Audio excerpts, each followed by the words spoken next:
हरे कृष्णा, राधे राधे। आज हम आपको वैशाख मास का 15वां अध्याय सुनाएंगे।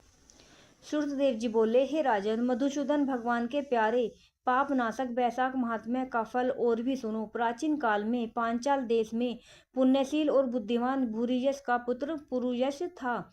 पिता के मरने पर वह राजा हुआ। यह बहुत शूरवीर, उदार, धनुर्विद्या में बड़ा प्रतापी था। धर्म पूर्वक पृथ्वी पर शासन करता था, परंतु पूर्व जन्म में इसने जलदान नहीं किया। इस पाप के मारे कुछ काल में उसकी सब संपत्ति नष्ट हो गई। उसे बलहीन जान उसके बैरी अनेक राजा आए और उसे युद्ध में जीत लिया। राजा परास्त होकर शिंशिनी रानी और धात्रादि गण साथ ले जहाँ मार्ग में कोई नहीं जानता था, ऐसी पहाड़ की कंदरा में घुस गया। वहां 53 वर्ष व्यतीत किए। एक दिन अपने सदगुरु को सोचता हुआ अपने गुरु का स्मरण करने लगा। तब याज और उपयाज नाम के मुनीश्वर सर्वज्ञात राजा के पास आ पहुंचे। राजा उन्हें देखकर सहसा उठ खड़ा हुआ और भक्तिपूर्वक सिर झुका उनके चरणों में गिर पड़ा। दोनों मुनियों ने राजा को उठाया और आंसू पोंछे। तब वन के पुष्पादि से राजा ने मुनियों से प्रश्न किया, हे मुनीश्वरों, मेरे दुख का कारण विस्तार पूर्वक मुझसे कहिए। मेरे सत्कर्म करते हुए भी मेरी सारी संपत्ति नष्ट हो गई और मुझे महान कष्ट क्यों भोगना पड़ रहा है। राजा के अत्यंत दुख भरे वचन सुनकर थोड़ी देर ध्यान कर वे दोनों मुनि याज और उपयाज बोले कि हे राजन, सुन, तू पहले 10 जन्मों में अत्यंत घोर पापी व्याध रहा है। संपूर्ण जीव मात्र की हिंसा में तत्पर रहा है। तूने कभी विष्णु भगवान का न नाम लिया, न ध्यान किया और न उनको नमस्कार किया। हे राजन, ऐसे करते करते तेरे 9 जन्म बीत गए। फिर 10वें जन्म में तू सहस्त्रादि पर व्याध का जन्म धारण कर मार्ग के पथिकों को कष्ट देकर तथा गौड़ देश की प्रजा का मांस भक्षण करके समय बिताया करता था। मृग और पक्षियों के छोटे छोटे बच्चों का वध करने के कारण तेरे इस जन्म में संतान नहीं हुई। तूने विश्वासघात किया, इसी से तुझे सहोदर भाई नहीं मिले। मार्ग में यात्रियों को घोर कष्ट देने से तेरे मित्र नहीं है। साधुओं का तिरस्कार करने से तुझे शत्रुओं के पराजित किया। कभी दान नहीं दिया, इस दोष से तेरे घर में दरिद्रता आई। सदा उद्योग कराने से तुझे देश निकाला हुआ।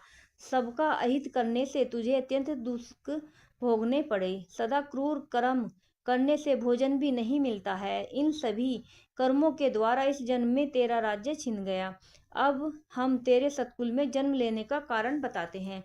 जब 10वें जन्म में तू गौड़ देश में था, तब पथिकों को बड़ा कष्ट दिया करता था। एक दिन कंटक में वन में 2 वैश्य और करशन नामक मुनि वहां आए, जिनमें से एक वैश्य को तूने मार डाला और उसका सब धन छीन लिया, और दूसरा अपनी जान बचा अपने धन को कहीं लता पत्रों में फेंक गया। और कृष्ण मुनि भी अपनी मृत्यु के डर से धूप में भागे तो तृषा और धूप से व्याकुल मूर्छित हो गिर पड़े।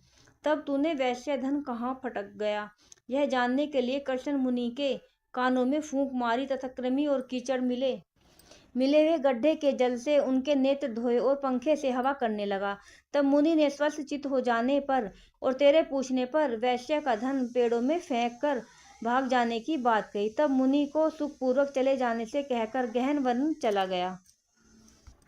यद्यपि तूने अपने कार्य सिद्धि के लिए मुनि की रक्षा की थी, तब भी उस पुण्य के प्रभाव से तेरा जन्म महापुण्यवान विशाल राजवंश में हुआ। अब यदि तेरी इच्छा सुख, राज्य, सायुज्य, मुक्ति आदि प्राप्त करने की है, तो तू इस माधव नाम के वैशाख मास में अक्षय तृतीया के दिन ब्याही गो ब्राह्मण को दान दे। समी छत्री प्रतिमा दान कर, प्याऊ लगवा, स्नान कर, माधव भगवान का पूजन कर। इन वैशाख धर्मों के करने से तेरी विजय होकर साम्राज्य की प्राप्ति होगी और सब सुख भोगेगा और अपने समान पुत्र प्राप्त करेगा तथा सब लोग तेरे वश में हो जाएंगे। साथ ही विष्णु भगवान के साक्षात दर्शन होंगे। ऐसे कुल पुरोहित दोनों ब्राह्मण याज और उपयाज राजा को समझाकर अपने अपने घर चले गए। तब राजा अपने पुरोहितों की आज्ञा के अनुसार अपनी बची सेना को संग ले अपने संपूर्ण कुटुंब सहित पांचाल नगरी में प्रवेश किया और वैशाख के सब धर्मों को करने लगा। जब राजाओं ने फिर चढ़ाई कर दी, तब घोर संग्राम कर उन सबों को जीत उनके राज्य में से 10 अरब घोड़े, 3 कोट हाथी, 1 अरब रथ, 10 सहस्त्र ऊंट, 3 लाख गधे अपनी पुरी में लाया और सब राजा कर देने लगे। मधुसूदन भगवान की कृपा से वह चक्रवर्ती राजा हुआ और उसके 5 पुत्र बड़े गुणवान, शूरवीर, उदार, धृष्टकेतु, धृष्टद्युम्न, विजय, चित्रकेतु, मयूरध्वज नाम के हुए। संपूर्ण प्रजा अनुराग और विश्वास करने लगी। फिर पांचाल देश का राजा निष्काम चित्त हो मधुसूदन भगवान की पूजा के लिए सभी धर्म करने लगा। जिनसे प्रसन्न हो मधुसूदन भगवान ने अक्षय तृतीया के दिन चारों भुजाओं में शंख चक्र पद्म लिए, पीताम्बर धारण किए, वनमाला पहने, लक्ष्मी तथा अनुचरों सहित गरुड़ पर चढ़कर साक्षात दर्शन दिया। उनके असहनीय तेज को देख राजा ने नेत्र बंद कर लिए। फिर उनके दर्शन कर हर्ष के मारे सब देह में रोमांच खड़ा हो गया। नेत्रों से आंसू गिरने लगे और अत्यंत भक्ति पूर्वक हाथ जोड़कर सिर झुका स्तुति करने लगा। राधे राधे। बोलो मधुसूदन भगवान की जय।